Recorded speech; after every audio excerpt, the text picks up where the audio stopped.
नमस्कार, आपण पाहताय कोकणचं नंबर 1 महा चॅनल कोकण सात लाईव्ह बातमीपत्रात आपलं स्वागत। सुरुवात करूया हेडलाईन्सना। मांगेलीत भूस्खलन, जिल्हाधिकाऱ्यांच्या आदेशाला केराची टोपली, ऑफलाईन धान्य वितरणच नाही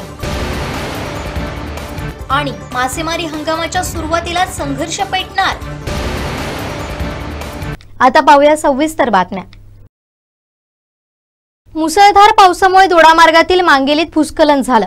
रस्त्यावर माती झाडं पडल्यामुळे रस्ता ठप्प झाला होता। पहाटे आलेली बस देखील अडकून पडली।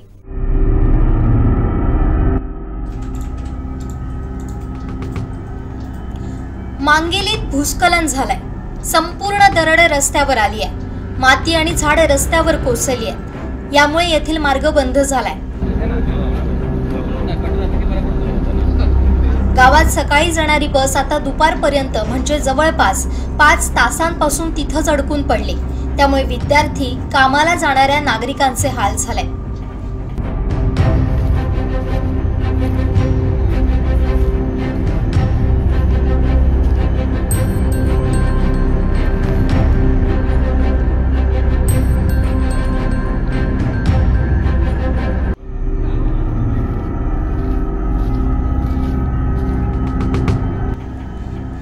त्यानंतर आता दुपारपर्यंत रस्ता मोकळा करण्याचं काम सुरू करण्यात आलंय। जेसीबीच्या सहाय्याने हा रस्ता मोकळा केला जातोय।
घटनेची माहिती मिळताच ठाकरे सेनेचे जिल्हा प्रमुख बाबूराव थुर यांनी घटनास्थळी दाखल झाले।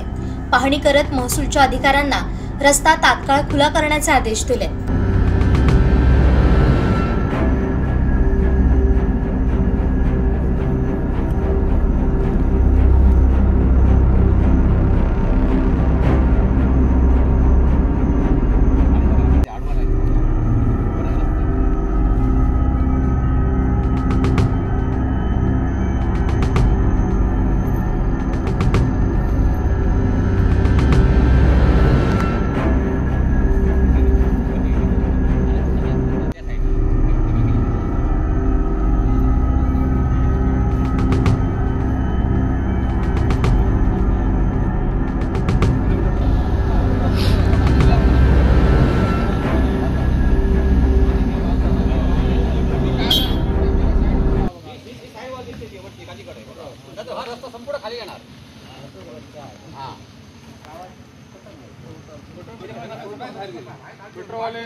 डायरेक्ट आता हे बंद जेवळ बांधलं ना तिथे वळण वगैरे काय नाही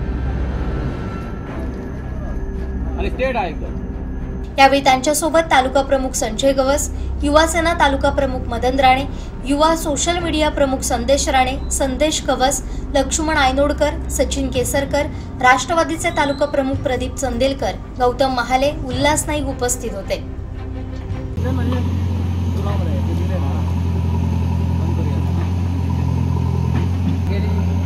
मध्ये मांगेली देऊळवाडीकडे जाणारा रस्ता हा या ठिकाणी दरड कोसळल्यामुळे पूर्णतः बंद झालेला आहे। येणाऱ्या काळामध्ये मांगेली गावासाठी ही खऱ्या अर्थानं धोक्याची घंटा आहे। याला प्रशासनानं वेळीच उपाययोजना करून आवश्यक ती उपाययोजना जर केली तर मला वाटतं येणाऱ्या काळामध्ये फार मोठी दुर्घटना टळू शकते। ही खरी तर घटना रात्रीच्या वेळी झाली, मात्र अजून आता 11 वाजले तर ह्या ठिकाणी कुठचंही प्रशासन आलेलं नव्हतं आणि आता खऱ्या अर्थानं ह्या ठिकाणी बांधकामांनी महसूलचे अधिकारी पोहोचल्यानंतर ह्या ठिकाणी कामाला आता सुरुवात झालेली आहे। खरं तर ह्याच्या ठिकाणी ॲक्टिंग मोडवर या ठिकाणी बांधकाम आणि महसूल खात्यांना आपले अधिकारी वर्ग या ठिकाणी तैनात केले पाहिजे। या ठिकाणी बांधकाम विभागाकडे कटर वगैरे साहित्य नाही आहे, ते सुद्धा पावसाळ्याच्या काळामध्ये ह्या सर्व विभागाने या ठिकाणी हे साहित्य उपलब्ध करून जर ठेवलं असतं तर अशा प्रकारचा बराच वेळ ग्रामस्थांना ताटकळत राहावं लागलं नसतं। आणि आज मांगेली देऊळवाडीकडे जात असताना कुसगेवाडीकडे जे मोठमोठे डोंगर आहेत त्याला सगळ्या ठिकाणी संरक्षण भिंत येणाऱ्या काळामध्ये बांधणं गरजेचं आहे। आणि आज जर बघितलं ज्या ठिकाणी हा घटना घडलेली आहे त्याचा वरून येणारा रस्ता सुद्धा खचलेला आहे, त्यामुळे पर्यायी वाहतुकीसाठी सुद्धा आजपासूनच बांधकाम विभागाने कच्चा पर्यायी रस्ता तयार करणं गरजेचं आहे। या ठिकाणी ग्रामस्थांशी बोलल्यानंतर गेली कित्येक वर्ष हे ढासळलेली ही जी भिंत आहे, ढासळलेलं जे पहाड आहे ती दाखवलेली होती, पण बांधकाम विभागाने दुर्लक्ष केल्यामुळे आज ही वेळ या ठिकाणी आलेली आहे। आता येणाऱ्या काळामध्ये वित्त व जीवितहानी होता कामा नये, तर मात्र या ठिकाणी काही कठोर निर्णय घ्यावेच लागतील।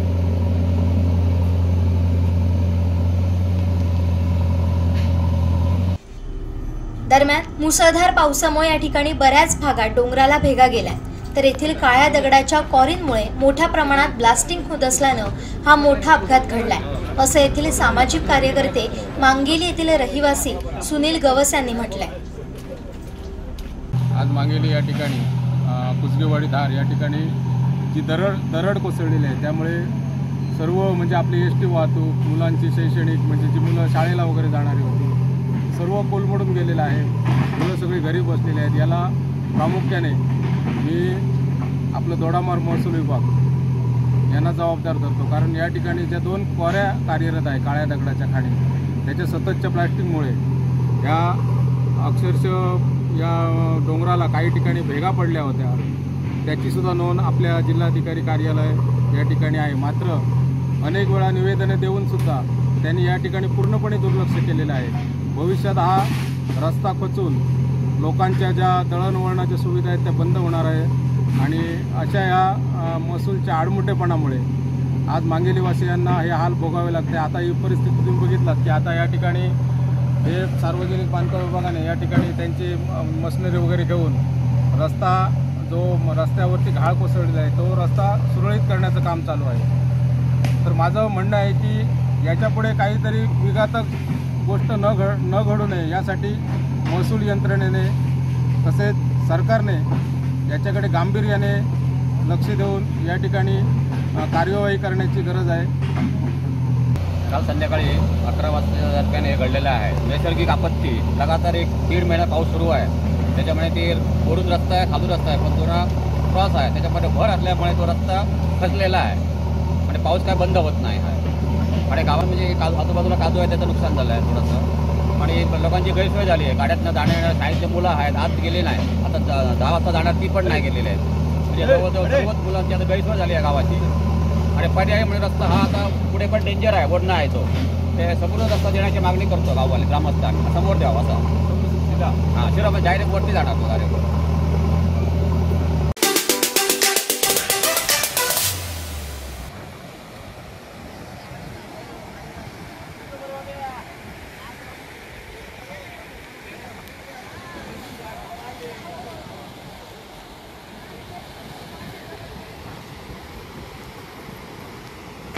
वेंगुर्ल्यात आजपासून मासेमारीला सुरुवात झालेली आहे आणि काही थोड्या झोड्या आज मासेमारीसाठी समुद्रात गेल्या होत्या।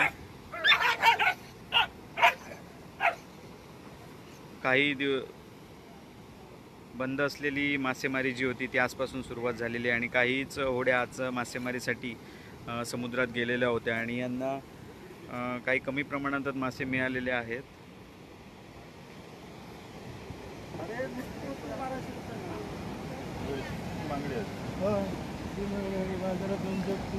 कसलं होतं निलेश?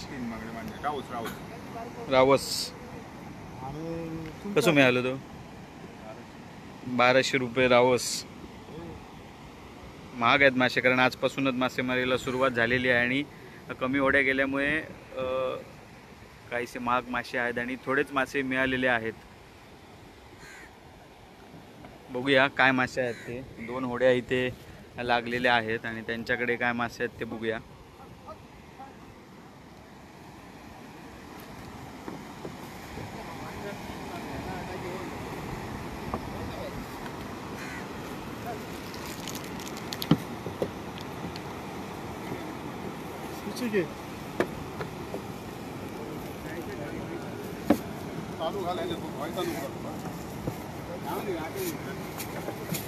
अण्णा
आज पहिलाच दिवस असल्यामुळे छोटे मासे मिळाले। त्याच्यात एका होडीला आपल्याला मोरीसुद्धा बघायला मिळाली। मात्र या माशांची किंमत भरपूर आहे, कारण कमीच मासे मिळालेले आहेत। हे तुम्ही बघताय हे सुरमई आहे, छोटे सुरमई आहेत। यांची किंमत 300 रुपये आहे जोडी।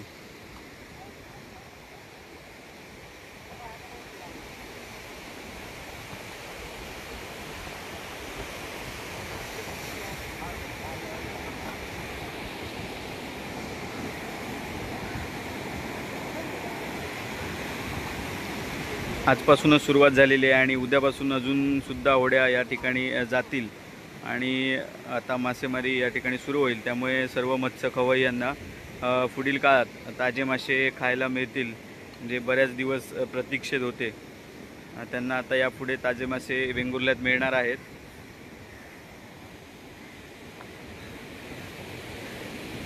सावंतवाडी मतदारसंघात महाविकास आघाडीतून काँग्रेसचे विलास गावडे उमेदवार असावेत अशी मागणी कार्यकर्त्यांनी केली आहे। तसा ठराव सावंतवाडी दोडामार्ग वेंगुर्ला कार्यकारिणीत घेतलाय। समीर वंजारी हे कार्यकारिणीत नाहीत, ते तालुका जिल्हा प्रदेश कार्यकारिणीचे सदस्य नाहीत। त्यांनी सांगितलेल्या कोणत्याही गोष्टी तथ्य नाही। ते जर पदाधिकारी असते तर त्यांच्यावर तात्काळ कारवाई केली असती अशी माहिती काँग्रेसचे तालुकाध्यक्ष महेंद्र सांगेलकर यांनी दिली। पक्षात कोणी दुफळी माजवण्याचा प्रयत्न करत असेल तर पक्षाकडे कारवाईची मागणी करणार असल्याचं ते म्हणाले। दुसरा मुद्दा, विधानसभेची उमेदवारी सावंतवाडी कुठच्याही तालुक्याला किंवा जिल्ह्याला मागण्याचा अधिकार त्याला नाही आहे। काँग्रेसचा एक कार्यक्रम असा आहे की त्यांना ऑल इंडिया काँग्रेस कमिटीची इलेक्शन कमिटी एक अपॉइंट केली जाते, दुसरा उपसमितीने अपॉइंट केली जाते आणि त्यामार्फत विधानसभेसाठी जे इच्छुक आहेत त्यांचा डायरेक्ट प्रदेश काँग्रेसकडे फॉर्म भरून दिला जातो। त्यांचं जो काय बायोडाटा आहे आणि पक्षासाठी काम केलेलं आहे तो, आणि काही अंशी त्यांची अनामत म्हणजे पक्षनिधी पण दिला जातो। तालुक्यावरचा विधानसभेचा ती काय ग्रामपंचायत किंवा नगरपालिकेची निवडणूक नसल्यामुळे विधानसभेचं सर्वस्वी जबाब म्हणजे जी काही रिस्पॉन्सिबिलिटी आहे ती इलेक्शन कमिटी घेते. त्यामुळे आम्ही कुठच्याही प्रकारचा कोण इच्छुक आहे, आता मी पण इच्छुक आहे तालुका काँग्रेस अध्यक्ष 25 वर्षाचं काम, पण मी तालुका काँग्रेसमध्ये मांडू शकत नाही. मी मांडू शकतो प्रदेश काँग्रेसची जी बैठक असेल त्या बैठकीमध्ये किंवा त्यांचा फॉर्म मी ऑनलाईन आहे तो भरू शकतो. त्यामुळे आपल्या आम्ही विलास गावडे यांना विधानसभेची उमेदवारी द्यावी आणि ती त्यांनी स्वीकारावी महाविकास आघाडीमार्फत. हा ठराव आम्ही कार्यकर्त्यांनी आणि पदाधिकाऱ्यांनी घेतलेला आहे. अधिकृत नाही ठराव अधिकृत नाही. आमचा ठराव आम्ही आमची मागणी काय केली की सावंतवाडी पहिला मतदारसंघ जो आहे तो महाविकास आघाडी काँग्रेसला सोडा आणि काँग्रेसला सोडून वेंगुर्ल्यातून सावंतवाडी आणि दोडामार्ग या तिन्ही तालुक्यातून एकमेव नाव पसंती केली ती विलास गावडे यांची. बाकी कोणाला विचारलंच नाही विचारायचं बाकी कोणी सांगितलंच नाही. आता कालच्या मिटिंगला समीर वंजारी त्या मिटिंगला हजर होते सावंतवाडीच्या मिटिंगला. तेव्हा जेव्हा विलास गावडेचं नाव यांनी घेतलं तालुकाध्यक्ष म्हणून की बाबा विलास गावडे यांना आपण पसंती देत आहोत, तेव्हा समीर वंजारी समोर होते. त्यांनी सांगितलं नाही की बाबा साक्षी वंजारी आपण इच्छुक आहोत, त्या पण विधानसभा लढवण्यासाठी इच्छुक आहेत असं त्यावेळी कुठेही असा त्या मिटिंगमध्ये विषय झाला नाही. त्यांचं म्हणणं आहे का चर्चा झाली ना आपल्यासमोर चर्चा झालेली आहे. बघा एक मिनिट सांगतो तुम्हाला. मी ह्या सावंतवाडी तालुका काँग्रेसचा अध्यक्ष आहे. बैठकीमध्ये अधिकृत अध्यक्ष आहे. बैठकीमध्ये जे काय घडलं ते मी अत्यंत जबाबदारीने सांगू शकतो. हे आपल्यासमोरच सांगणार आहे ना. मी रिस्पॉन्सिबल आहे. पक्षाचा समीर वंजारी पहिल्यांदा तालुका काँग्रेसचा पदाधिकारी नाही आहे, तो जिल्हा काँग्रेसचा पदाधिकारी नाही आहे, तो महाराष्ट्राच्या कुठच्याही कमिटीचा मेंबर्स नाही आहे. त्याला पहिल्यांदा तालुका कार्यकारिणीमध्ये बसण्याचा नैतिक अधिकार नाही हे आधी मुळात लक्षात घ्या. त्यामुळे त्याचा ह्या पक्ष कार्यकारिणीशी संबंध येतच नाही का. तो उपस्थित राहू शकतो आणि जी प्रेसला किंवा इतर बातमी ती मी जबाबदारीने तुमच्या समोर दिलेली आहे. बाकी कोणाच्याही गृहीत धरायचं काय कारण नाही. रेशन धान्य दुकानांचा सर्व्हर डाऊन असल्यामुळे जिल्हाभरात धान्य मिळणं कठीण बनलंय. कणकवलीत देखील हीच परिस्थिती पाहायला मिळाली. त्यात महिन्याचा शेवटचा दिवस असल्यामुळे नागरिकांनी दुकानांबाहेर रांगा लागल्या होत्या. मात्र यावेळी धक्कादायक माहिती समोर आली, ती म्हणजे जिल्हाधिकाऱ्यांनी धान्य ऑफलाईन वितरित करण्याचे आदेश दिलेत. मात्र याला दुकानदारांनी केराची टोपली दाखवली आहे. नेमकं कणकवलीत काय घडलंय ऐकूया याच ग्रामस्थांकडून. कशाक लाईन लावला? रेशनसाठी किती वेळा पाठी जाता येऊन किती वेळा येईल? 3 वेळा झाली, 3 वेळा. काय सांगितले नाही? नेट नाही तर देत नाही सांगितलं. आणि दर महिन्याक असा होता? असा गेल्या महिन्यात पण याच झाला. गेल्या पण 3दा येलं. आता पण येते 3 पावटा. गेल्या टाइमात मान्य दिले ना तर काय करणार, त्याने देवचा ना नेट नाही तो असं कसं. कधीपासून उभी आली इकडे? 3 वाजल्यापासून. काय सांगितलेले? नेट नाही म्हणून. आम्ही रेशनिंगसाठी गेले 4 दिवस लाईनीमध्ये आहे. रेशनिंगला येतो जातो, नेट मिळत नाही आहे. गोरगरीब माणसं ज्यांना व धान्य रेशनिंगवर अवलंबून आहेत त्यांची परिस्थिती आज बिकट झालेली आहे. म्हातारी माणसं आहेत, पावसाचे दिवस आहेत, त्यामुळे त्यांना वेळेवर रेशनिंग मिळत नाही. कायम नेटचा प्रॉब्लेम आहे. तुम्ही ऑफलाईन करा असंही आम्ही सांगतो, पण पर्याय काय गव्हर्नमेंटचं काय सुटत नाही आहे. त्यामुळे बहुसंख्य लोकांचे हाल झालेले आहेत. एखादा म्हातारा माणूस पावसामध्ये पडला तर त्याची परिस्थिती कोण घेणार आहे जबाबदार? ऑफलाईनचे आदेश दिलेले आहेत बरोबर आहे, पण आम्हाला रेशनिंग चालूच होत नाही आहे. त्याला पर्याय काय? लोक सकाळपासून 8 वाजल्यापासून लाईनीमध्ये आहेत, कोण त्याचा विचारच करत नाही आहे. आम्ही किती 4-5 दिवस येऊन जातो तसं नाही. काल आम्ही किती लाईनीत उभे राहून शेवटी नाही दिली, ह्या लागलीच नाही. आता सांगण्याने उद्या देतो. आता काय अजून तेच केले नाही. किती वाजलेत आता? किती वाजल्यापासून रांगेत? सांगतो रोज आणि रोज सांगतो नेट नाही आहे, चालू नाही आहे. यायचं आणि जायचं, फक्त लोकांनी फक्त रिक्षान फिरायचं आणि यायचं आणि जायचं. रोज एवढी लाईन आणि गर्दी असते. आता काय बंद का आहे? बंद आहे, नेट नाही म्हणून बंद आहे. 9:30 वाजता येऊन चालू करतात, पण नेट नसल्यामुळे बंद आहे. नेट आलं की ऑनलाईन द्या ऑफलाईन द्या, काही त्यांचे मेळ नाही कुणाला. काय आजपासून आहे रेशनसाठी 10 तारखेपासून चालू होतच नाही. रेशन एकदम 20 तारखेनंतर येतं. काय सांगण्यात येतं? त्यांचं सांगणार नेटवर्क नाही म्हणून, सर्व्हर नाही म्हणून सांगतात. थांबवलं एवढ्या यासाठी की आता त्याने ऑफलाईन द्या म्हणून अशी ऑर्डर काल दिलेली होती, पण ऑफलाईनच्या मागे त्यांनी काय सांगितलं होतं की ऑफलाईन द्या, त्याच्यानंतर तुम्ही कार्डधारकाचं नाव, कार्डधारकाचा 12 अंकी नंबर आणि कार्डधारकाचं युनिट, किती तांदूळ घातले, किती तांदूळ, हे सगळं आमच्या मोबाईलवरनं त्यांना प्रत्येक वेळी कळवत राहायचं. हे अपडेट देताना आम्ही धान्य द्यायचं, बिलं करायची का माणसांना धान्य द्यायचं आणि हे काम करत बसायचं आहे, हे आम्हाला जमणार नाही. एवढा आम्ही वेळ पण नाही आहे आणि आत्ता ह्या लास्ट मोमेंटला आम्ही शक्य नाही. ते तर मी आधी करायला हवं होतं, एवढं मॅनपॉवर आमच्याकडे नाही आहे. इंदिरा गांधी व्यापारी संकुलाच्या इमारतीला गळती लागल्यानं येथील व्यापारी वर्गाचं 6 लाखांहून अधिकचं नुकसान झालंय. उबाटा शिवसेनेच्या पदाधिकाऱ्यांनी नुकसानग्रस्त व्यापाऱ्यांसह मुख्याधिकारी यांची भेट घेतली. व्यापाऱ्यांच्या नुकसानी जबाबदार कोण असा सवाल यावेळी शिवसैनिकांनी प्रशासनाला केलाय. सावंतवाडी येथील इंदिरा गांधी व्यापारी संकुलाच्या इमारतीला गळती लागली आहे. यामुळे येथील व्यापारी वर्गाचं मोठं नुकसान होत आहे. 6 लाखांहून अधिकचं नुकसान येथील व्यापाऱ्यांचं झालंय. याबाबतचा जाब विचारण्यासाठी उभाटा शिवसेनेच्या पदाधिकाऱ्यांनी मुख्याधिकारी सागर साळुंखे यांची भेट घेतली. या नुकसानीला जबाबदार कोण असा सवाल त्यांनी यावेळी केला. या संदर्भातील नुकसान भरपाई द्यायची तरतूद नगरपंचायतकडे नाही असं शिवसैनिकांनी सांगितलं. यावेळी व्यापारी वर्गाच्या नुकसानीला जबाबदार कोण असा सवाल त्यांनी केलाय. प्रशासनाकडून एकमेकांवर जबाबदारी ढकलण्याचं काम केलं जात आहे. सावंतवाडीचा विकास नाही तर भकास झालाय अशी प्रतिक्रिया शहर प्रमुख शैलेश गवंडळकर यांनी दिली आहे. यावेळी उपजिल्हा संघटक शब्बीर मणियार, शहर प्रमुख शैलेश गवंडळकर, सतीश नार्वेकर, शेखर सुभेदार, राजा वाडकर हे व्यापारी उपस्थित होते.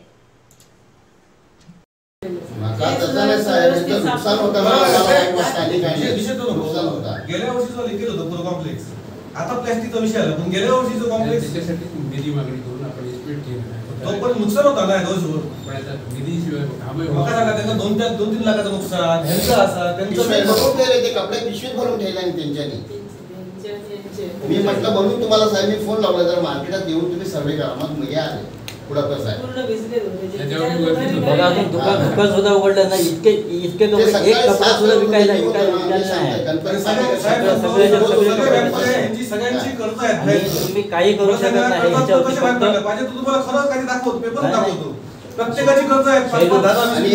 काय करू शकत नाही, फक्त ते विसंगत उत्तर देऊ शकतात. ते त्यांच्या हाती काय नाही, ठोस देऊ शकत नाही. तुमच्याकडे पंचनाम्याचं काहीच नाही, नुकसान तुम्ही देऊ शकत नाही. म्हणजे काय साहेब, एक मिनिट, कल्पना हॉटेलच्या बाजूला फ्रूट वाला, मी पण फ्रूटचा धंदा केलाय, हे सगळ्यांना माहिती आहे. विचार आहे का, लहानपासून मोठा मार्केटात 2 दिवस काढल्याने हे सगळ्यांना माहित आहे. तो फ्रूटवाला तुमका दिवसात 150 रुपये पावते फाडता. एवढं एक खोकं लावलं तर समोरचं तुम्ही काढतात, बाकीच्या दुकानाला हात लावत नाही. इगरवाला रस्त्याला येतात भरून, त्याच्यावर कारवाई करत नाही. त्यावर कारवाई ते श्रीमंत का काढूचे नाही, फक्त गरिबांका काढले. त्यांच्याकडे तक्रार करून 1 वर्ष झालं. 150 पावते फाडतात साहेब फ्रूटचा तो, आणि 15,000 म्हणाली तर 15,000 याला 30,000 पाडा. मला स्वतः लागला, मी मुख्य अधिकारी भेटतो म्हटलं. मी असं नाही साहेब, नाशवंती माल आहे ना ते. आम्ही कंटाळून धंदा बंद केला फ्रूटचा आणि भाजीचा. जरा बाहेर असले की ते काढतात, धुवत देतात, ते तुम्ही करता. म्हणजे आता आमची जबाबदारी नाही म्हणतात. तुम्ही येतात ना, तुम्ही कपडे सगळे आणायला पाहिजे. तो श्रीनाथ म्हणून आहे, श्रीनाथाच्या दुकानात आत पाणी येतात. सगळ्या दुकानचे पाणी आहे, सगळ्या दुकानचे पाणी आहे. कॉम्प्लेक्स पुराली अजून गळती चालू आहे. आता बघितलं तर गळत आहे, पाणी चालू आहे. म्हणून तुम्हाला साहेब जरा सर्वे करा आणि बघा. म्हणून सर्वे करा साहेब, पंचनामा करा. जे तुमच्या नियमात बसलेले आहे यांचे काय ते थोडेफार तुम्ही प्रयत्न करा ना, काय ते नुकसान करा तुम्ही स्वतः. म्हणजे जे काय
सुज्ञ नागरिक म्हणून गेळेवासियांनी घेतलेल्या उचलीबद्दल त्यांचं अभिनंदन. आमचा त्यांना पाठिंबा आहे.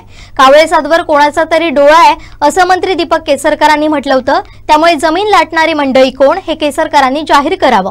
तसेच तिलारीचं कॉन्ट्रॅक्ट घ्यायला बॉडीगार्ड कोण वापरतात त्यांची नावं दीपक केसरकरांनी जाहीर करावीत.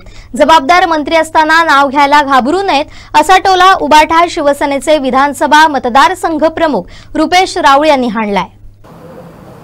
सावंतवाडी तालुक्यातील गेळेवासियांचा प्रश्न चर्चेत आहे.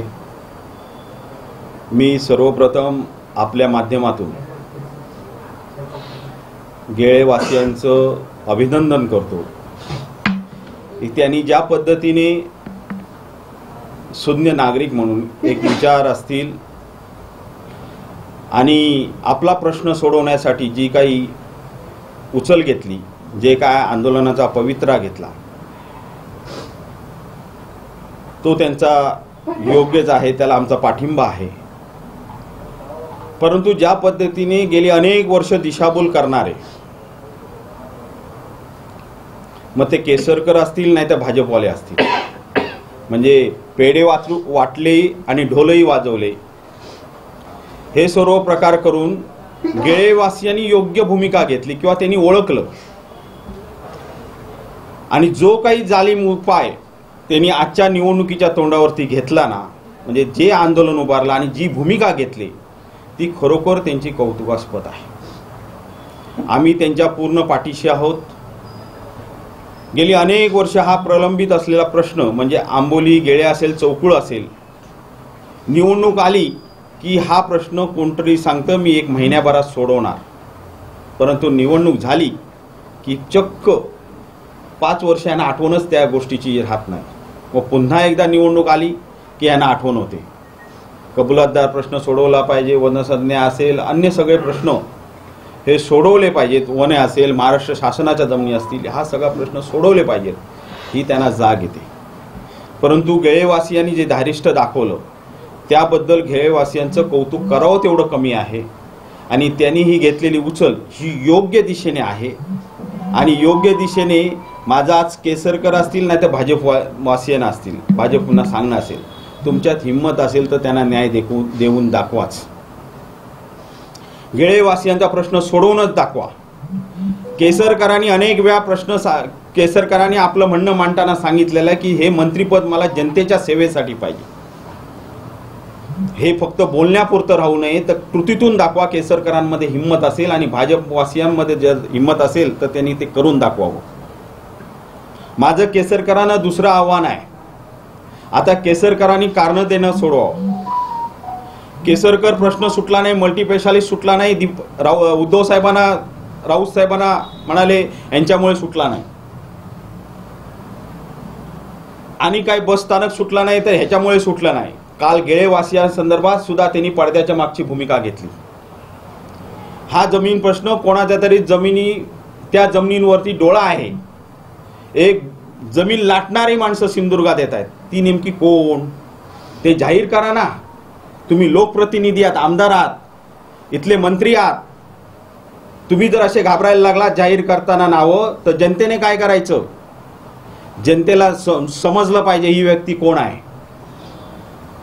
मध्यंतरी सुद्धा त्यांनी तशीच भूमिका मांडली की तिलारीची ठेकेदारी हवे म्हणून बॉडीगार्ड घेऊन आले. ते बॉडीगार्ड घेऊन येणारे कोण? नावं जाहीर करा केसरकरांनी. केसरकर साहेबांना आपली विनंती आहे की नावं जाहीर करा. तुम्ही मंत्री आहात, तुम्ही लोकप्रतिनिधी आहात, आमदार आहात. ह्या मतदाराला, जनतेला कळलं पाहिजे इथं जमीन लाटायला कोण येतात, इथले कॉन्ट्रॅक्टर मिळवण्यासाठी कोण बॉडीगार्ड वापरतात, हे जनतेला कळणं गरजेचं आहे. आणि त्याच्यामुळे पडद्याच्या मागून बोलू नका. पक्षाकडे उमेदवारी मागायचा अधिकार प्रत्येक पक्षाला आहे. काँग्रेसला आमच्या शुभेच्छा आहेत. महाविकास आघाडीत ज्यांची ताकद असेल, जो उमेदवार योग्य वाटेल त्याला संधी मिळणार. त्यामुळे वरिष्ठ जो उमेदवार देतील त्याचं महाविकास आघाडी म्हणून काम करणार असं रुपेश राऊळ यांनी म्हटलंय.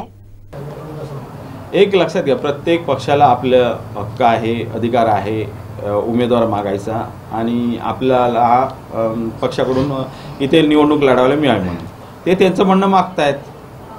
त्याच्यामुळे त्यांना शुभेच्छा आहेत आमच्या. आम्ही आमच्या तऱ्हेने मागणार.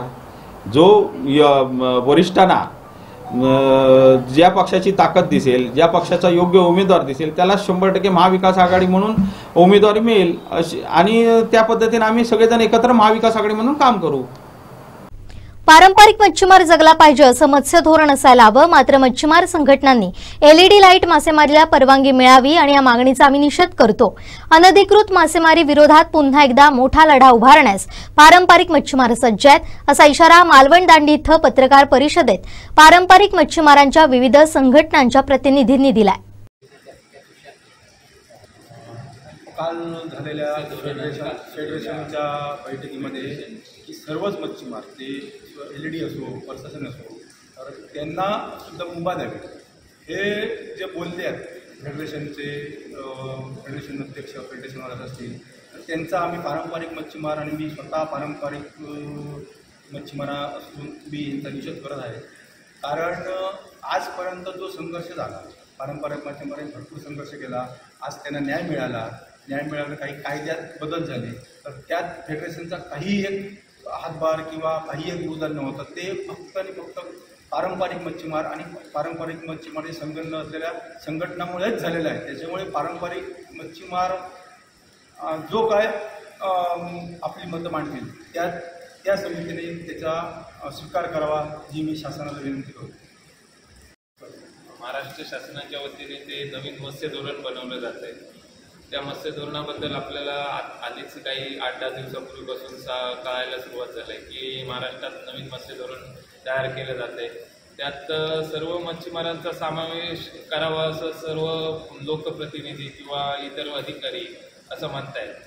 परंतु या ठिकाणी जे मत्स्य धोरण बनवलं जाते ते महाराष्ट्रातल्या वेगवेगळ्या जिल्ह्याला अनुसरून, ज्या वेगवेगळ्या जिल्ह्यात जशा नैसर्गिक पद्धती आहेत, मासेमारी पकडण्याच्या पद्धती आहेत, त्या पद्धतीनं अनुसरून असं ते मत्स्य धोरण बनवावं असं आमचं मच्छीमारांचं पहिल्यापासूनच मत आहे. आणि हे धोरण बनवताना सिंधुदुर्गाचा जर विचार केला गेला तर सिंधुदुर्गात हे प्रामुख्याने पारंपरिक पद्धतीची मासेमारी ही नेहमी केली जाते आणि आतापर्यंत पण करतायत लोक. आणि ती पारंपरिक मासेमारी टिकावी यासाठी वेगवेगळ्या पद्धतीचे लढे मच्छीमार आतापर्यंत लढत आले आणि ती टिकण्यासाठी वेगवेगळे अधिकारी पण त्याच्यासाठी वेगवेगळ्या पद्धतीने आम्ही त्यांच्याकडे पोचण्याचा पण प्रयत्न करत आहोत. परंतु मासेमारी टिकण्यासाठी काही प्रयत्न होताना काही शासनाचे किंवा प्रशासनाचे दिसत नाही. तर या ठिकाणी आता जेव्हा मत्स्य धोरण तयार होत आहे त्यावेळी सिंधुदुर्गातला पारंपरिक मच्छीमार जगला पाहिजे यासाठी वेगवेगळ्या पद्धतीने पारंपरिक मच्छीमारांच्या हितासाठी हे मत्स्य धोरण आखावं आणि त्यांचा हिताचा विचार केला जावा एवढेच आमचे म्हणणं आहे. काल रोजी मच्छीमार फेडरेशनचे अध्यक्ष आणि त्यांच्या सहकार्याने एक प्रेस घेऊन LED मासेमारीला 12 नॉटिकल मैलच्या बाहेर परवानगी द्यावी अशा प्रकारचं वक्तव्य आम्ही प्रसारमाध्यमातून वाचलं. अशा प्रकारच्या वक्तव्य अतिशय चुकीचं असून जो लढा गेले कित्येक वर्ष पारंपरिक मच्छीमारांनी, छोट्या मच्छीमारांनी लढला आहे त्यांच्या जखमेवर मीठ चोळण्यासारखा अशा प्रकारचा हा त्यांनी वक्तव्य केलेला आहे. या वक्तव्याचं आम्ही सगळेजण मिळून जाहीर निषेध तर करतोच आहे, पण या वक्तव्याने परत पुन्हा एकदा या अनधिकृत मासेमारी विरुद्ध सगळ्या पारंपरिक मच्छीमारांना, किनारपट्टीवरच्या छोट्या मच्छीमारांना एकत्र करून पुनश्च एकदा मोठा लढा ह्या बेकायदेशीर जो मासेमारी आहे, जी LED मासेमारी आहे, त्या LED मासेमारीला तोंड देण्यासाठी, उभारण्यासाठी आम्ही विविध संघटनांचे पदाधिकारी या ठिकाणी एकत्रित आलेलो आहोत. कालच जे अखिल महाराष्ट्र मच्छीमार कृती समितीचे जिल्हाध्यक्ष मिथुन मालवणकर यांनी सांगितलं की जो मत्स्य धोरण आता होतंय त्याच्यामध्ये जी उच्चस्तरीय बैठक झाली, त्या उच्चस्तरीय बैठकीमध्ये मी विशेषतः फेडरेशनच्या अध्यक्षांना सांगू इच्छितो की किनारपट्टीच्या 12ही आमदारांनी आणि त्याचबरोबर राज्याच्या मत्स्योद्योग मंत्र्यांनी, ह्या कमिटीच्या अध्यक्षांनी, त्या सभासदांनी, या सगळ्यांनी LED मासेमारीला पूर्णतः विरोध दर्शविलेला आहे. त्याच्यामुळे आता जे काय फेडरेशनचे अध्यक्षांनी जे 12 नॉटिकल मैलच्या बाहेर मासेमारी करण्यास मुभा द्यावी ह्याच्यामध्ये त्यांचा वैयक्तिक स्वार्थ आहे का असा वास या ठिकाणी आम्हाला येतोय. आम्ही कुठच्याही लढ्याला तोंड देण्यासाठी सज्ज आहोत, सक्षम आहोत. पुन्हा एकदा ह्या किनारपट्टीवर जर संघर्ष नको असेल तर मी विनंती करतो की अशा प्रकारची बालिश वक्तव्य करू नयेत. कारण ही जी बंदी आहे ती महाराष्ट्र शासनाने असेल, केंद्र शासनाने असेल, ही बंदी ही केंद्रीय ज्या यंत्रणा आहेत, केंद्रीय ज्या केंद्र आहेत, अभ्यास केंद्र आहेत, यांच्या सल्ल्याने केलेली आहे. ती कुठच्या एकाच्या मनाने केलेली नाही आहे. त्यामुळे अशा प्रकारचे वक्तव्य करून मच्छीमारांमध्ये तेढ निर्माण करू नये. कोणत्याही प्रकारची मासेमारी, LED मासेमारी बंदी ह्याच्या पुढे उठवली जाणार नाही. आणि अशा प्रकारची कुठची हालचाल सुरू झाल्यास त्याला त्या प्रकारे तोंड देण्याची सक्षमता आमच्या सगळ्या मच्छीमार संघटनांमध्ये आहे. अशा प्रकारचं निवेदन आम्ही आपल्यामार्फत त्यांच्यापर्यंत पोहोचवू इच्छितो. त्याचबरोबर सरकारमध्ये जर कोणी इच्छुक असेल, मग ते कुठच्याही पक्षाचे असेल, आणि जर ते LED मासेमारीला जर समर्थन करत असेल तर त्यांना पण त्यांची जागा दाखवण्याची ताकद ह्या पारंपरिक मच्छीमारांच्या लढ्यामध्ये आहे, एवढं मी सांगू इच्छितो. धन्यवाद. देवगड इथं पावसाची संततधार सुरूच आहे. यामुळे शेतीची खूप मोठं नुकसान होऊन शेतकरी हवालदिल झालेत.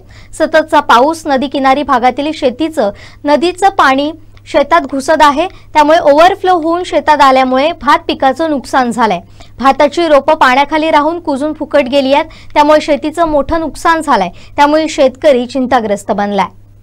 गेल्या 8-10 दिवसापासून जो पडत होता पाऊस, त्याच्यामुळे जो पाणी ह्या ठिकाणी भरलं होतं आणि त्या पाण्यामुळे या शेतीचं मोठ्या प्रमाणात नुकसान झालेलं आहे. आपण पाहू शकता की शेती लावलेली होती आणि आज ती कुंजून पूर्णपणे खराब होत चाललेली आहे. कुठलाही त्याला नवीन तुरा येण्याच्या मनस्थितीत नाही आहे.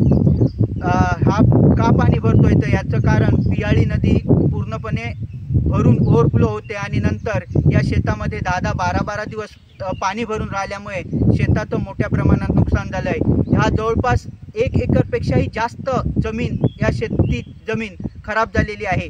जर या ठिकाणी गांभीर्याने कुठल्याही अधिकाऱ्याने पाहावं, कृषी अधिकारी वगैरे यांनी गांभीर्याने पाहावं आणि आमचं झालेलं जे नुकसान आहे ते भरून द्यावं अशी अपेक्षा करतोय मी या ठिकाणी. कारण अपेक्षा यासाठी करतोय, सरकार तर निधी देतो कुठलाही नुकसान भरपाई, परंतु शेतकरी जे आम्ही आहोत या ठिकाणचे, ते शेतकरी असे आहोत की 40-50 वर्षापासून जमीन कसतोय, परंतु आमच्या नावावर जमिनी नाही आहेत या ठिकाणच्या. त्या जमिनीचा मालक कोण दुसराच आहे आणि त्याचा फायदा दुसराच घेऊ शकतो. परंतु शेतकरी जो कसतो या जमिनीमध्ये त्याला कुठेतरी फायदा मिळावा या हेतूने या ठिकाणी मला कळकळ वाटते की आमच्या या मी आहे किंवा माझे बंधू आहेत शेतकरी, त्यांना हा फायदा मिळाला पाहिजे. जो शेती कसतो त्याला फायदा मिळाला पाहिजे. कारण शेतीमध्ये झालेलं नुकसान आहे तो भरून काढणे अत्यंत गरजेचं झालेलं आहे. पण पाहूया, या ठिकाणी कृषी अधिकारी येऊन पाहणी तर करून गेले आहेत. आता पंचनामा कधी होतोय आणि नुकसान भरपाईचा फायदा आम्हा शेतकऱ्यांना होतोय काय हे पाहावं लागेल. राटेश्वर कालवीवाडीतील जी शेती आहे, ही शेती आहे, मालक दुसरे आहेत, परंतु शेती कसतो आम्ही. आणि त्याचं नुकसान भरपाई जो कधी पण काही पण असून देत, जी तुटपुंजी असो किंवा काही असून देत, ती तुटपुंजी असो किंवा कुठलीही असून देत, परंतु ती आम्हा शेतकऱ्यांनाच मिळावी जो कसतोय या ठिकाणी त्यांना, जेणेकरून आम्ही जो खर्च केला आहे, आम्ही जी मेहनत केली आहे त्याचं कुठेतरी फळ मिळेल याची अपेक्षा करतोय. या ठिकाणी कृषी अधिकाऱ्याने आणि तहसीलदार यांनी पाहणी करावी आणि त्या पद्धतीने रिपोर्ट करून हा आमच्या शेतकऱ्यांना मोठ्या प्रमाणात फायदा करून द्यावा ही विनंती करतोय आम्ही सर्व जनतेनं. पावसाळा सुरू झाल्यापासून सातोसे मडुरा भागात सातत्यानं वीज सेवा खंडित होते. अनेक रात्री काळोखात काढाव्या लागतात. खंडित वीज सेवेचा नळ योजनेवर परिणाम झालाय. या सर्व समस्येने त्रस्त झालेल्या सातोसे आणि मडुरा ग्रामस्थांनी सावंतवाडी वीज कार्यालयाला धडक देत अधिकाऱ्यांना धारेवर धरलंय. यावेळी वीज अधिकाऱ्यांनी अपुऱ्या कर्मचाऱ्यांमुळे समस्या होत असल्याचं उत्तर दिलं. यावर ग्रामस्थ आक्रमक झाले. तुम्ही कारण सांगू नका, वीज सेवा सुरळीत करा अशा शब्दात माजी सरपंच बबन सातोसकर यांनी ठणकावलं. ग्रामस्थांच्या आक्रमक भूमिकेमुळे अधिकाऱ्यांनी नरमाई न घेत तात्काळ समस्या दूर करण्याची ग्वाही दिली. मडुरा उपसरपंच बाळू गावडे यांनी मडुरा गावातील वीज समस्यांचा पाडा वाचला. कामचुकार कर्मचाऱ्यांमुळे अधिकाऱ्यांचे नियंत्रण नसल्यामुळे समस्या वाढल्याचं सांगितलं. रोणापालचे माजी सरपंच सुरेश गावडे, सातोसे सरपंच प्रतीक्षा मांजरेकर, माजी सरपंच वसंत धुरी यांनी समस्या मांडल्या. म्हणून बोललो मी पुढचं भरतीचं वाढ आहे आम्हाला आणि साहेब काय आमचा प्रॉब्लेम सॉल्व्ह करू शकणार नाही आम्हाला माहिती आहे. तुम्ही आता आम्ही देणार ते पत्र घ्या. काय सांगतो पुढची प्रोसेस आम्ही काय करायची ते करतो. सगळं आमच्या हातात आहे. काय करायचं ते सगळं करतो. तुम्ही भरमसाठ लाईट बिल हे ते सगळं तुम्ही हे करताय आणि लाईट बिल भरलं तर लाईन कट करायला वायर मध्ये येतो. तो वायर मध्ये ज्या पद्धतीत तुम्ही हे करताय वसुली करताय ते पण सर्व्हिस देता काय सर्व्हिस मिळते काय तुमच्याकडनं नाही आलंच नाही तू येतच नाही. 8 दिवस झाले बरोबर पोल पडले होते 2 4 घर 5 घर त्यांना कोण विचारत नाही असं त्याचा अर्थ झाला ना. ती 5 घरा म्हणून काय आले आमच्या गावातली जात ना ती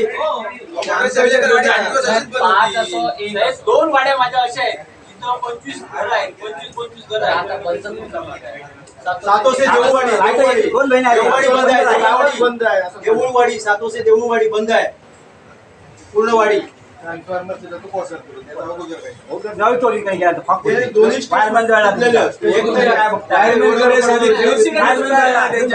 ऍक्सिडेंट झालो कोण जबाबदार मग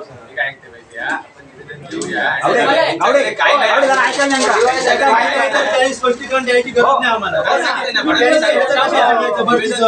आम्ही काय महसूल कर्मचारी हराळे यांना मारहाण करणाऱ्या संबंधितास तात्काळ अटक करा यासाठी महसूल कर्मचारी संघटनेच्या वतीनं जिल्हाधिकारी कार्यालयासमोर आंदोलन सुरू करून संबंधित गुन्हेगाराला 24 तासात अटक करा अन्यथा तीव्र आंदोलन करण्याचा इशारा देण्यात आलाय. महसूल कर्मचारी संघटनेचे सत्यवान माळवे, राज्य कर्मचारी संघटना समन्वय समिती अध्यक्ष राजन कोरगावकर, राज्य सरकारी कर्मचारी संघटनेचे SL सकपाळ, महसूल संघटना सरचिटणीस शिवराज चव्हाण, विलास चव्हाण, संभाजी खाडे, श्याम लाखे, नरेंद्र एडके, सर्जेराव राणे, निलेश वेरुळकर आदींसह मोठ्या संख्येनं कर्मचारी उपस्थित होते.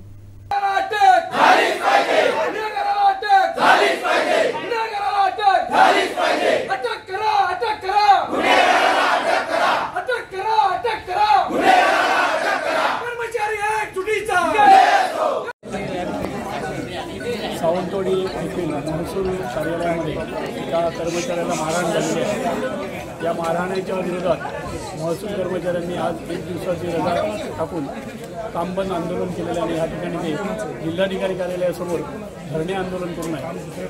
या संघटनेचे जे अध्यक्ष आहेत माझे त्यांना आपण विचारूया निश्चित काय प्रकार आहे आणि ती जी व्यक्ती आहे त्याला जर अटक झाली नाही तर तुम्ही तुमची भूमिका काय राहील. सावंतवाडी तहसील कार्यालयामधील महसूल सहाय्यक श्री हराळे सचिन त्यांना दिनांक 23 जुलै 2024 रोजी किरकोळ कारणाहून गंभीर स्वरूपामध्ये मारहाण झालेले आहे. त्यांच्यावर सावंतवाडीतील 2 सामाजिक कार्यकर्त्यांनी प्राणघातक हल्ला केलेला आहे. अशा घटनेचा प्रथमतः आम्ही संघटनेच्या वतीने निषेध करतो. यापुढे अशा प्रकारच्या कोणत्याही घटना कोणत्याही कर्मचाऱ्याबाबतीत घडल्या तर संघटना खपवून घेणार नाही आणि 8 ऑगस्ट या क्रांतीदिनी यापुढे अतिशय तीव्र असं वेगळ्या स्वरूपाचं आंदोलन कर्मचाऱ्यांच्या वतीने केले जाईल असं मी सांगतो. प्रशासनाने या घटनेची गंभीर दखल घेऊन संबंधित आरोपीला 24 तासाच्या आत अटक करावी, त्याच्यावर कायदेशीर कारवाई करावी अशी मागणी या निमित्तानं करतो. धन्यवाद. या आंदोलनाला बऱ्याच संघटनांचे सपोर्ट मिळालेला आहे. या ठिकाणी कोरगावकर सर समन्वय समितीचे अध्यक्ष त्यांना विचारूया त्यांनी निश्चित त्यांचं काय म्हणणं. महसूल कर्मचारी हराळे यांना जी झालेली मारहाण आहे ती मारहाण पूर्णतः निषेधार्ह आहे. कर्मचारी समन्वय समिती त्या जिल्हा शाखेच्या वतीने मी त्याचा जाहीर निषेध करतो आणि मी आवाहन करतोय की ही मारहाण झाली आहे ती महसूल कर्मचाऱ्यांना झाली आहे. खरं म्हणजे जिल्हाधिकारी महोदयांनी आणि अधीक्षक महोदयांनी याची तातडीने गंभीर दखल घेतली पाहिजे होती. एखाद्या कर्मचाऱ्याला आपल्या अधीनस्थ कर्मचाऱ्याला जर मारहाण होते आणि इतके दिवस 23 जुलैला झालेली मारहाण आज 31 तारीख आहे आणि 31 तारीखपर्यंत सुद्धा ह्या झालेली मारहाणीची कोणत्याही प्रकारची दखल घेतली जात नाही. कर्मचारी समन्वय महसूल कर्मचारी संघटनेने निवेदन दिलं, काळ्या फिती लावल्या, आज हे आंदोलन आहे आणि असं असताना ही निषेधार्ह बाब असताना सुद्धा वरिष्ठ अधिकारी कोणत्याही प्रकारची दखल घेत नाहीत आणि ही बाब खूप गंभीर आहे.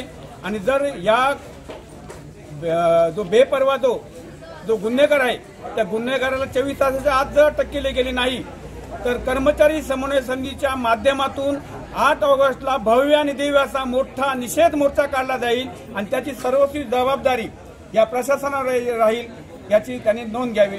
धन्यवाद.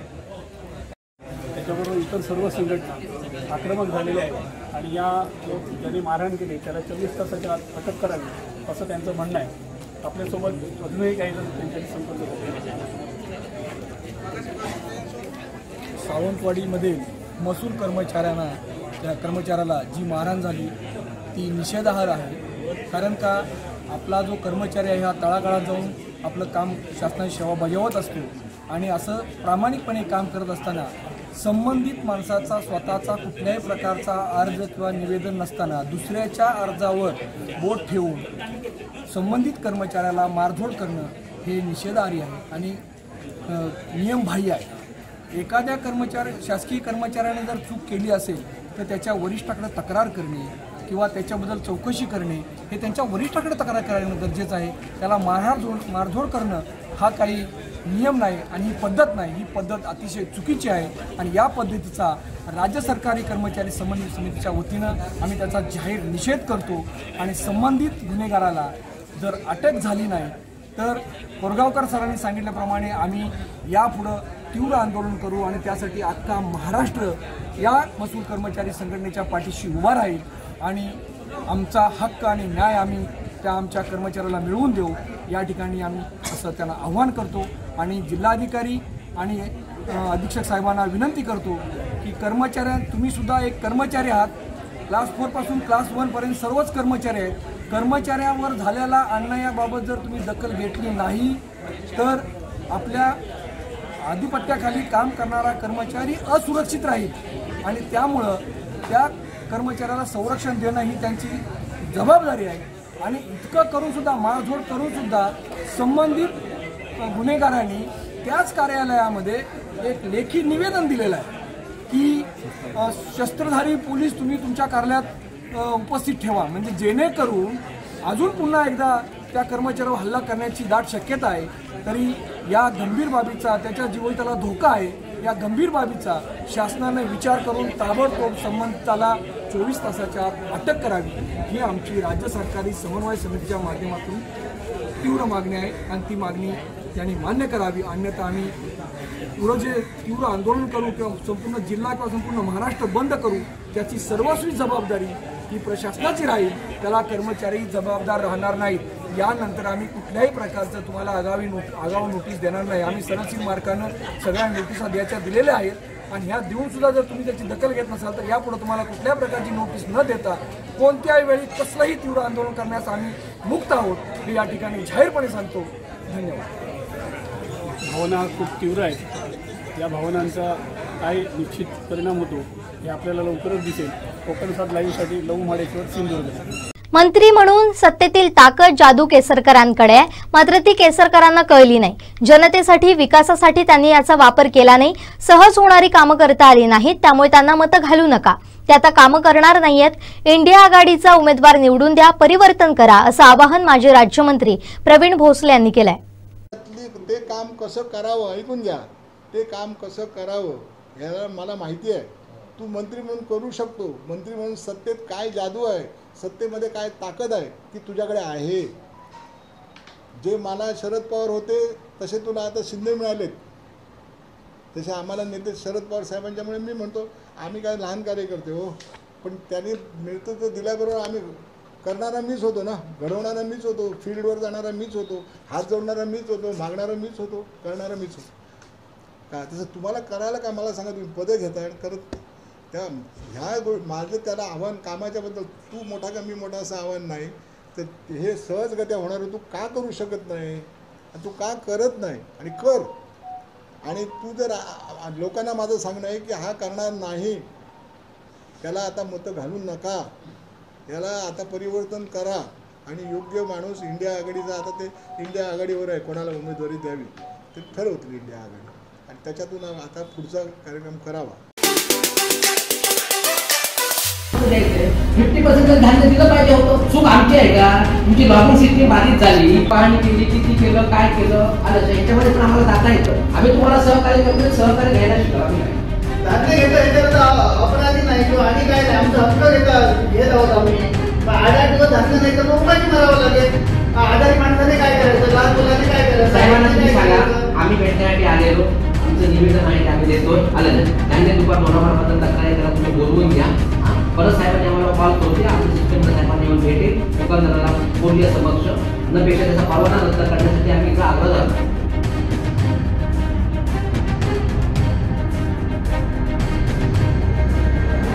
जुलै महिन्याची 30 तारीख उलटून गेली तरी महाराष्ट्र सरकारचं सुस्त प्रशासन अजूनही अन्न सुरक्षा असेल, अंत्योदय असेल ते धान्य देण्यासाठी पूर्णतः अपयशी ठरलेले आहे.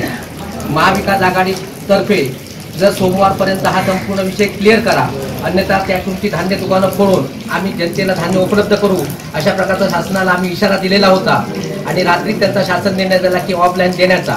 मात्र प्रत्यक्षात प्रत्येक गावामधून आम्हाला सर्व पदाधिकाऱ्यांना लोकांचे फोन येत आहेत की अजूनही त्या ठिकाणी धान्य सुरू करून घेत नाहीये.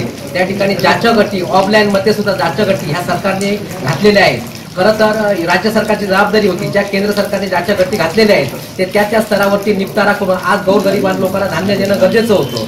ज्यांना अंत्योदयचं धान्य मिळतं तो गोरगरीब जनता आज खऱ्या अर्थानं उपासमारीची त्यांच्यावरती पाळी आलेली आहे आणि त्या अनुषंगानं लक्ष वेधण्यासाठी राष्ट्रवादीचे पदाधिकारी, शिवसेनेचे सर्व पदाधिकारी या ठिकाणी तहसीलदारांचं लक्ष वेधण्यासाठी आलेलो होतो की आजच्या दिवसामध्ये हा संपूर्ण विषय क्लिअर करा आणि आज जर हा तुम्ही संपूर्ण विषय क्लिअर करून प्रत्यक्ष उद्यापासून धान्य दुकानामध्ये धान्य सर्वसामान्य जनतेला सुरू केलं नाही तर उद्यापासून तीव्र प्रकारचं आंदोलन या ठिकाणी आम्हाला सर्वांना करावं लागेल. आता बऱ्याच इथल्या पदाधिकाऱ्यांनी दोडामार धान्य दुकानाबद्दल तक्रारी नायब तहसीलदारांकडे केलेल्या आहेत. याची काय दखल घेतात हे आम्ही पाहणार आहोत. नाहीतर दोडामार धान्य दुकानदाराचा परवाना रद्द करावं व त्या ठिकाणी नवीन जाहीरनामा काढून त्या ठिकाणी दुसऱ्या धान्य दुकानदाराला परवानगी द्यावी अशा प्रकारची सुद्धा मागणी आम्ही या ठिकाणी नायब तहसीलदारांकडे केलेली आहे.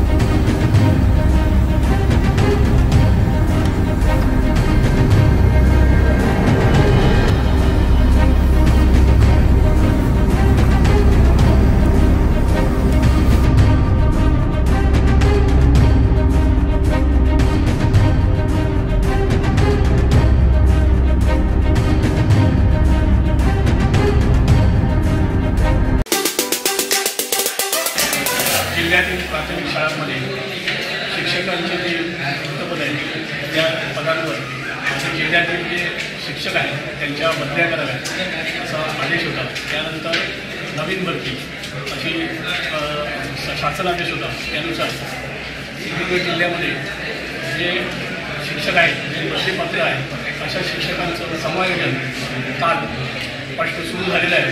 आज याचा दुसरा दिवस आहे. जेव्हा पाठवून सुरू झाले आज बुधवार याचा दुसरा दिवस आहे. आजही आपल्याला आता सुमारे 6 वाजून गेलेले आहेत. या ठिकाणी खूप गर्दी दिसत आहे. पाठीमागे जर माझ्या बघितली तर या ठिकाणी खूप गर्दी दिसत आहे. शिक्षकांची जिल्ह्यातील आणि शिक्षक आहेत ते बदलीपत्र आहेत.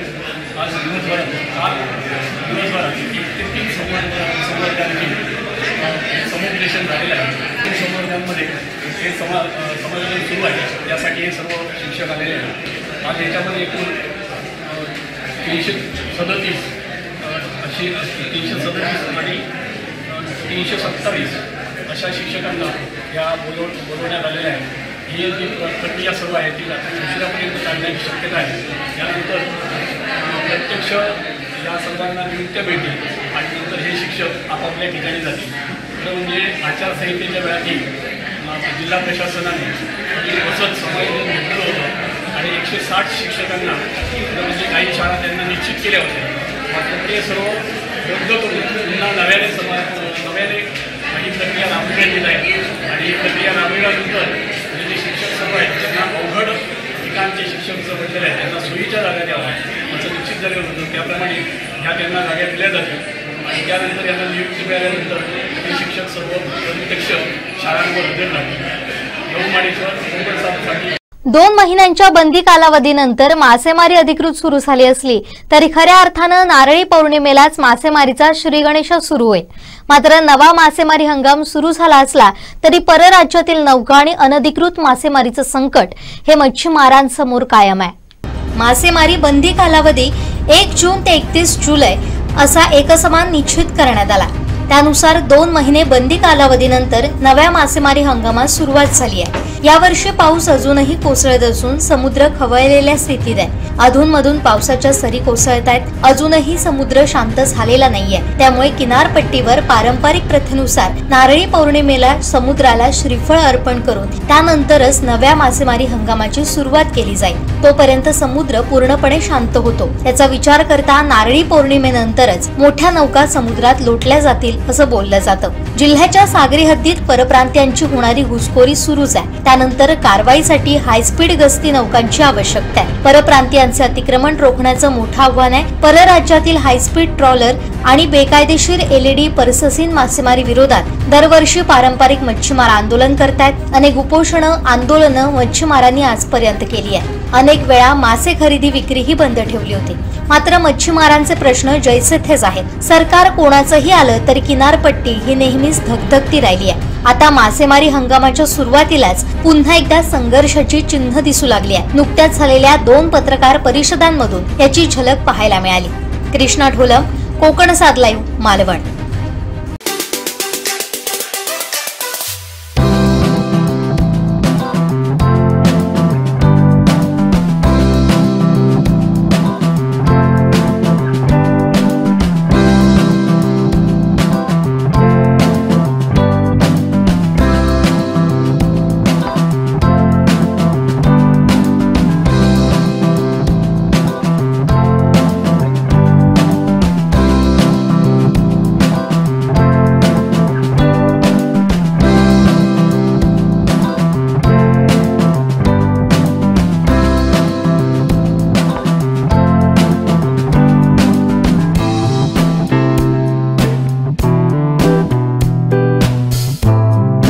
शेवटी ठळक घडामोडी पुन्हा एकदा। मांगेलीत भूस्खलन, जिल्हाधिकाऱ्यांच्या आदेशाला केराची टोपली, ऑफलाईन धान्य वितरणच नाही आणि मासेमारी हंगामाच्या सुरुवातीलाच संघर्ष पेटणार। बातमीपत्रात वेळ झाली इथेच थांबण्याची। पाहत रहा कोकणचं नंबर 1 महा चॅनल कोकणसाद लाईव्ह। धन्यवाद।